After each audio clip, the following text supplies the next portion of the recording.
പരിഹാസങ്ങളും ദുരിതങ്ങളും താങ്ങുവാൻ ത്രാണിയില്ലാതെ, പരിഹാസങ്ങളും ദുരിതങ്ങളും താങ്ങുവാൻ ത്രാണിയില്ലാതെ പകച്ചു നിൽക്കും മനുഷ്യ, നീ ഒരു വേള പറയൂ യാതും ദൈവം.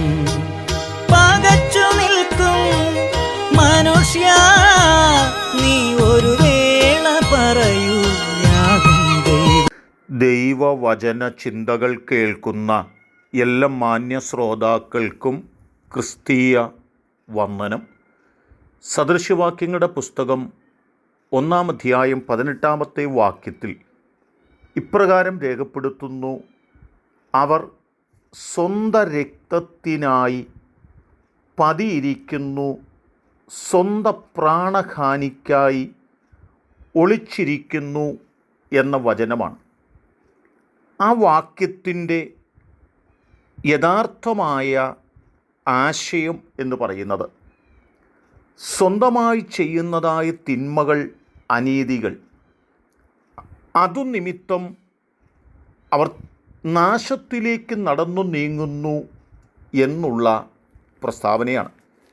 എന്നാൽ വിശുദ്ധ ബൈബിൾ പരിശോധിക്കുമ്പോൾ നീതിമാൻ്റെ രക്തത്തിനായി പതിയിരിക്കുന്ന ആളുകളെക്കുറിച്ച് അതുനിമിത്തം അവർക്ക് ഭവിച്ച വിപത്തിനെക്കുറിച്ച് ഓർമ്മപ്പെടുത്തി പറയുന്നുണ്ട്.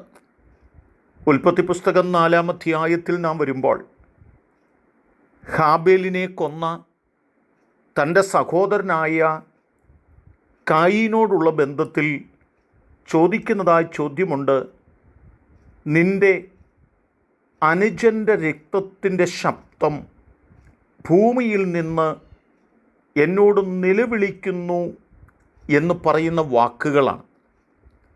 നീതിക്ക് വേണ്ടി നിന്ന, ദൈവത്തിനു വേണ്ടി നിന്ന ഹാബേലിനെ തൻ്റെ സ്വന്തം സഹോദരനായ കായീൻ പാടത്തു കൊണ്ടുവന്ന് കൊല ചെയ്യുമ്പോൾ ആ നീതിമാൻ്റെ രക്തം വയലിൽ ഊറ്റപ്പെടുകയും ആ രക്തം യഹോവയായ ദൈവത്തിൻ്റെ സന്നിധിയിൽ നിലവിളിപ്പാനിടയായിത്തീരുകയും ചെയ്തിട്ടുണ്ട് എന്നുള്ളതാണ്.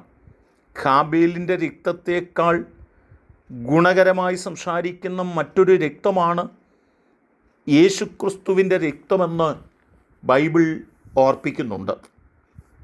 ആ രക്തത്തെ സംബന്ധിച്ചാണ് മത്തായി സുവിശേഷം 27-ാം അധ്യായം 24-25 വാക്യങ്ങൾ വായിക്കുമ്പോൾ പറയുന്നത്: പീലാത്തോസിൻ്റെ മുമ്പിൽ നിൽക്കുന്ന കർത്താവായ യേശുക്രിസ്തുവിൻ്റെ രക്തത്തിനായി ആളുകൾ അധികമായി ആരവത്തോടുകൂടി പീലാത്തോസിനോട് ചോദിക്കുമ്പോൾ തനിക്കൊരു കാര്യം മനസ്സിലായി.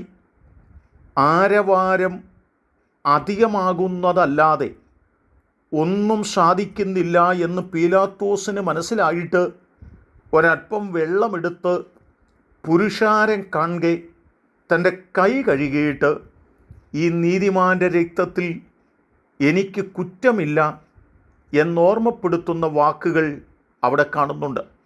ഇത് പറയുമ്പോൾ ജനം പറയുന്നത്, അവൻ്റെ രക്തം ഞങ്ങളുടെ മേലും ഞങ്ങളുടെ മക്കളുടെ മേലും വരട്ടെ എന്ന് പറയുന്നതായ വാക്കുകളും രേഖപ്പെടുത്തപ്പെടുകയാണ്.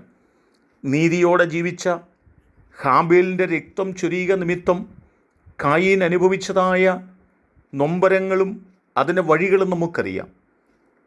ലോകരക്ഷകനായി ഭൂമിയിലേക്ക് കടന്നു വന്ന കർത്താവായ യേശുക്രിസ്തുവിൻ്റെ നീതിയുള്ള രക്തം, അവസാനത്തുള്ളി രക്തം വരെയും ഭൂമിയിൽ ഊറ്റപ്പെട്ടതുകൊണ്ട് അതിന് കാരണമായി തീർന്ന ജനതയ്ക്ക് പിന്നീട് ഭവിച്ചതായ വിപത്തുകളെക്കുറിച്ചും നമുക്ക് ബോധ്യതയുള്ളവരാണ്. ദൈവത്തിൻ്റെ വചനം പറയുന്നത്, നീതിമാൻ്റെ രക്തത്തിനായി പതിയിരിക്കുകയല്ല, മറിച്ച് നീതിയുള്ള രക്തത്താൽ വീണ്ടെടുക്കപ്പെട്ടവരായി തീരേണ്ടതിന് നമുക്ക് നമ്മെ സമർപ്പിക്കുന്നവരാകുകയും ആ രക്തത്താലുള്ള വീണ്ടെടുപ്പും വിജയവും പ്രാപിച്ച് നമ്മൾ മുൻപോട്ട് കടന്നു പോകുന്നവരുമായി തീരേണ്ടതിന് നമ്മെ തന്നെ സമർപ്പിക്കുന്നവരും പ്രാർത്ഥിക്കുന്നവരുമായി തീരാം. അതിന് ദൈവം നമ്മെ സഹായിക്കട്ടെ. കരുണയുള്ള ദൈവമേ, നല്ല കർത്താവേ, ഞങ്ങൾ നീതിമാൻ്റെ രക്തം ചൊരിയുന്നവരായി, നീതിക്ക് വിരോധമായി പ്രവർത്തിക്കുന്നവരായി തീരാതെ നീതിയുടെ പക്ഷത്ത് നിൽക്കുന്നവരും യേശുക്രിസ്തുവിൻ്റെ രക്തത്താലുള്ള വീണ്ടെടുപ്പ് പ്രാപിച്ചു മുന്നേറുന്നവരുമായി തീരുവാൻ ഞങ്ങളെ പ്രാപ്തരാക്കണമേ. ദൈവം ഞങ്ങളെ അനുഗ്രഹിക്കുന്നത് കൊണ്ട് സ്തോത്രം. യേശു കർത്താവിൻ നാമത്തിൽ തന്നെ ആമേൻ.